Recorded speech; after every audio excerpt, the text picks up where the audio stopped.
it's Linda. Welcome back to my channel. Today's video is going to be one of my favorite types of videos to do, and it's a part in my series that I call Worth It. This is where I take a specific product, whether it's a palette or a blush or a highlighter, and I really go more in depth than my usual videos and tell you all about the packaging, the cruelty-free status. I show you swatches, I show you dupes, all of that, and it is a bit of a longer series, so there will be timestamps down below, but today it is for the Natasha Denona Sunset palette. If you saw my latest Sephora haul, you know that this is a huge deal for me because this ain't cheap. It is actually kind of ridiculously priced at $129. So yeah, this is for you guys, but this is also for me to figure out whether or not this was worth the money, because that is a lot of money to spend. As Kathleen Lights would say, das Esspensive. And the whole purpose of this series of mine is to make sure that you guys aren't wasting your money on stuff. So just keep watching if you're interested in finding out whether this is worth $129. To start with, let's talk about the packaging. So the outer packaging is this beautiful metallic box. It's just a cardboard box. You can choose whether to keep it or not. When it comes to high ticket items, I admit I have a tendency to keep all of my boxes and I keep everything stored in there. Am I the only one who does this, or do you guys do it too? Fess up. Make me feel not so weird. The actual packaging of the palette is beautiful. It is this gorgeous metallic gold faux leather with this bold stitching. I really like it. It definitely has a little bit of weight to it as well, so please keep that in mind. It is not too thick, but it does have some thickness to it. What's also nice is that it has not just a magnetic closure, but a very strong magnetic closure. So I do feel like this is actually pretty safe for travel if you wanted to use that. It is very sturdy feeling and it does not feel like it's going to break. Once you get inside, we do have three components to this. We have the shadows, which, I mean, yes. We have a little sheet that folds over top to let you know all of the names of the colors of the shadows, and we have a very large, very clear mirror. Now, let me talk about a few problems that I do have with this packaging. First of all, the palette needs what Leisha/X Sparkage likes to call palette Viagra, because that. If you want to do your makeup with this mirror, you kind of can't. You have to have it propped up against something to be able to see out of it.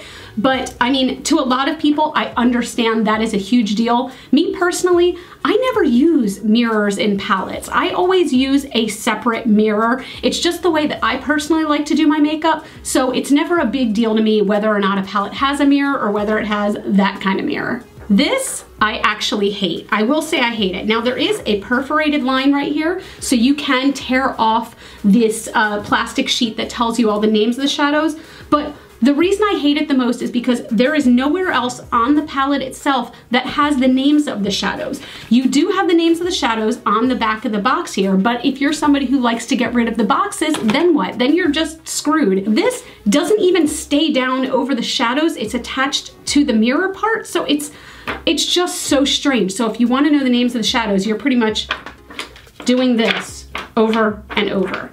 Are either of those deal breakers for me? No, but I did want you to be aware. Let's talk about Natasha Denona herself. Natasha Denona is a pro makeup artist who is known all over the world for her immense talent. She was raised in Germany and she was also a pro model, a dancer, a painter. She is basically like having art oozing out of her veins. Does stuff ooze out of veins? That's kind of gross. Pores. Oozing out of her pores. Yeah. According to the website, she does like to put every bit of her artistry into every product she makes, and I do feel like that's apparent because Natasha Denona's products aren't necessarily the norm. As far as the return policy, if you order directly off of the Natasha Denona website, the return policy is kind of crap. You have 30 days to return, but it has to be unopened and in its original packaging. Basically, you had to have gotten this by a mistake. It's not like you could open it and it would be broken and you could return it. They say it has to be completely unopened. I'm not a huge fan of that, so I do recommend ordering from Sephora, where you get 60 days to return this, and it can be in any form. Now, I'm not suggesting that you smash the palette with a hammer and then try to return it, but I'm just saying if it doesn't work for you, if you, God forbid, have some sort of allergic reaction to it, you can still use it a couple times and then return it if it really doesn't work for you.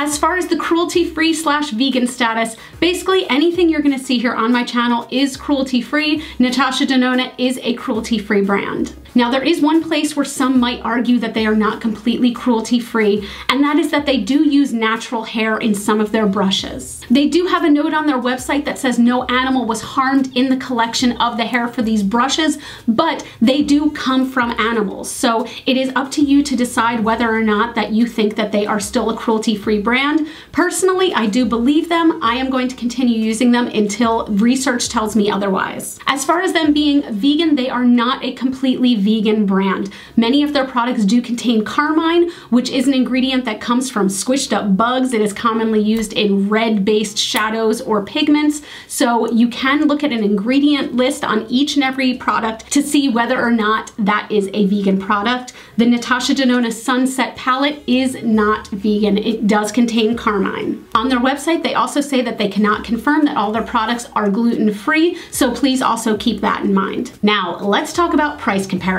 because this, again, is an expensive palette. I'm going to put a form right up here on the screen comparing the Natasha Denona Sunset palette with some other popular palettes, both high-end and drugstore. I have to admit, it surprised me that this palette sort of fell in the middle of the price comparison scale, because I genuinely thought it would be way up at the highest end, but it also surprised me which brands are more expensive per gram than the Natasha Denona Sunset palette. For example, the Anastasia Beverly Hills Modern Renaissance palette comes out at $5.26 per gram, while the Natasha Denona palette is only $3.44 per gram. That's almost $2 less per gram. Now, on the other end of the scale, you do have the ColourPop Yes Please palette, which a lot of people believe is a direct dupe for this palette at $1.57 per gram. So it's obviously much cheaper. You can find more inexpensive options. All the ones that I listed here are all cruelty-free palettes, and they are also all sort of in that warm-toned family. So I wanted to give you all sorts of different options so you can really see where this one falls. Let's get into the good stuff and take a look at the palette itself. In this palette, we have 8 mattes and 7 shimmers. They all do range in very warm tones. There is a bit of a cooler toned brown in there, but otherwise they are absolutely just beautiful. I really love the color story of this. It really kind of is what gets me going. This kind of color scheme is my juice. It is my love. It is my life. Let's jump right into the swatches, and for all these swatches, I just had a bare arm. I did not put eyeshadow primer on. The only thing that was on my arm was lotion from about an hour prior to me doing the swatches, and I did all of them as a finger swatch. Just a little disclaimer, I realized when editing this footage that it looks like I'm digging my finger into the pan. I guarantee you I was not. I was just kind of swirling it really gently on the top of the pan before swiping. I didn't go back in twice for any swipes. These are all one swipe each. So here you guys go. It was something in the air.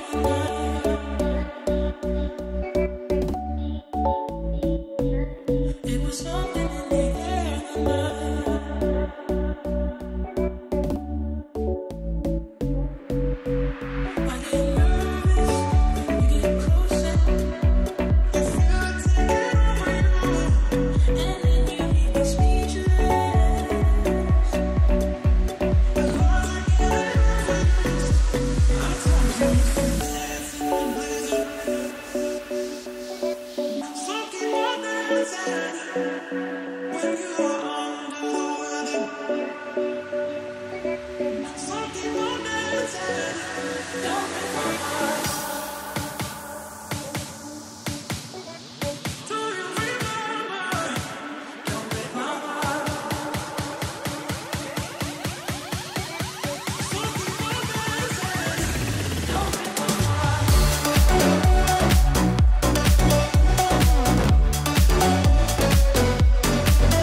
Just as an extra bit of proof to show you that these shadows have not been dug into, I have not touched this palette since I did those swatches, so you can see each shadow is barely touched. I was very impressed with how these shadows swatched, but to be honest, I kind of already knew they would swatch well because I saw this palette dozens upon dozens of times in Sephora and I would always swatch it, and that's what made me eventually buy it. It took me 2 years to work up the courage to spend the money to buy this palette, and I'm so happy I did as of right now. Let's talk a little bit about dupes, specifically one dupe, and that is the ColourPop Yes Please palette. You'll have to forgive me, mine is gross because up till now this has been one of my favorite palettes. It is all sorts of warm tones. Again, the shadows are much smaller, but again, $1.57 per gram versus $3.44 per gram. As you can see though, the color stories are very, very similar. So right off the bat, this could be the greatest thing on earth, but I will tell you that if you are on an extreme budget, this makes a fine dupe. I do want to show you some swatches right now so you can see how they compare. Now, in my opinion, none of the shades were exactly the same, but if you are just somebody who likes makeup and you're not a makeup collector, this works great as a dupe. For me personally, I love that all the shades varied from each other. Even if it was just a little bit, there is definite variation in them. I have to admit that I love the ColourPop Yes Please palette, but the mattes in the Natasha Denona palette swatched way more evenly and way more pigmented for me personally. And I've always thought that the Yes Please was kind of the end all be all of mattes. So take that as you will. Okay, now that that's all out of the way, I am going to do a makeup look using the Natasha Denona palette. I am just going to I'm not going to say speed through this, but I'm not going to do a talk through. I will put on the screen the colors that I am using so you know, and I will also try to remember to put which brush I use for each thing. We will just see what this looks like. This is my first time putting this on my eyes. I am super excited. Let's go.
finished look. I am super happy with this. Now I know I know this looks like a very typical Linda look, but to be honest, I kind of wanted to do a typical Linda look so I can test this amongst other palettes that I have that have similar colors. Very first thoughts, I am super impressed with the blendability of these shadows. Now, the matte shadows, and there are a lot of them, blended so beautifully with each other. There was no skipping. It didn't muddy very easily, which I have to admit is a problem I have from time to time with the ColourPop Yes Please palette. As much as this is one of my favorites, sometimes those mattes, once they hit each other, they get patchy or they pull color up, and it's just no bueno. With this one, everything kind of blended beautifully and sat on top of each other really nicely. I'm really happy with it. The metallic shadows, I did only try them wet this time, but holy crap, they went on so beautifully metallic the very first time, the very first swipe. I didn't have to dip my brush in 9 million times. I probably dipped it in twice for each color. I'm so happy right now. Now, it is 10:36 a.m. I have a lot to do today. I'm gonna check back in with you guys at the end of the day. I have a bunch of errands to run. I have a bunch of cleaning to do. So we'll see how this hangs on through house cleaning. So I will check back in with you guys in a bunch of hours. We'll see how this holds up. I felt like I had to do a check-in right now.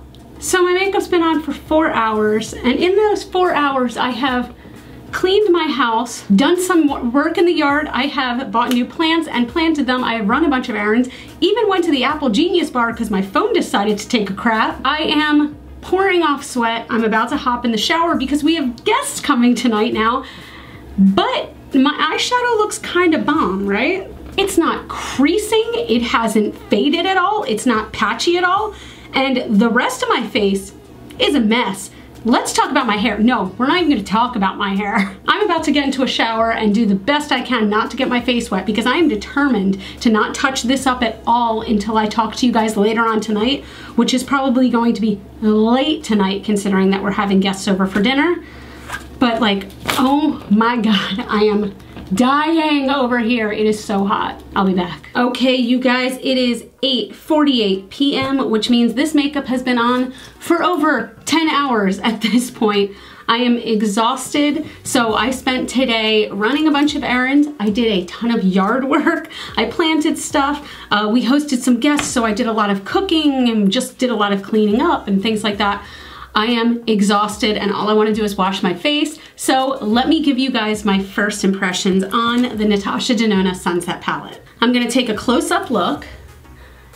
I don't have a single bad thing to say about this. So my face makeup is shockingly like not awful right now, which I am so surprised at because I haven't touched it up in 10 hours, but I did like 3 layers of setting spray, but we're not talking about my face makeup right now. We're talking about the eyeballs. And they are not creased. The only thing that I see is the white shadow that I put on my inner corners is all but gone. It is definitely faded away. Let me zoom you guys in so you can see everything. So the metallics stayed nice and bright. You can see the inner corners, they are basically gone. They have even been wiped away, which could technically be my fault because I have a tendency, especially when I get a little tired, of wiping the corner of my eyes. But the blending stayed pretty good. That red stayed nice. The orange is a little bit faded up here. It was above the red, but still for 10 hours, I'm super impressed with the staying power on this. I didn't even use a primer really. I just used my concealer. That's pretty nuts.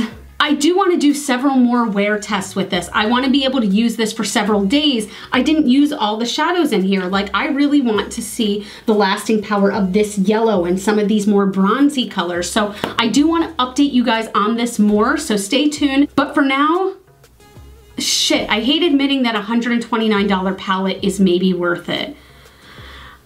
Again, here's what I will say. If you are on a budget, if you're not somebody who really collects makeup and loves to have like slight variations of every shade, go for the ColourPop Yes Please palette. It's very similar and it'll get you through. It'll do what it needs to do and it's a great palette. But if you are kind of a collector, if you want something to treat yourself, something a little more luxurious, I do really like it. That's it, you guys. If you made it to the end of this, you are amazing. Please, if you could, give this video a thumbs up if you liked it. It really helps me out and it shows me what kind of content you guys like to see on my channel. Subscribe if you haven't already and go ahead and smash the notification bell so you can be notified every time I post a new video. I think I just said notification. I am beat. You guys can follow me on Facebook, Twitter, and Instagram. Those are all GlitterFallout. You are super freaking rock stars, and I love you with my whole heart. I'll see you guys in the next video. Mwah. Goodbye and good night. So just hang on if you're, just keep watching if you're, God, this feels good.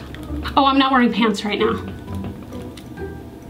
Guys, it's only like 8:30 and I'm so tired. Wait, it's 8:53 now. That means I can go to bed real soon. I'm gonna go to bed real soon. Night night.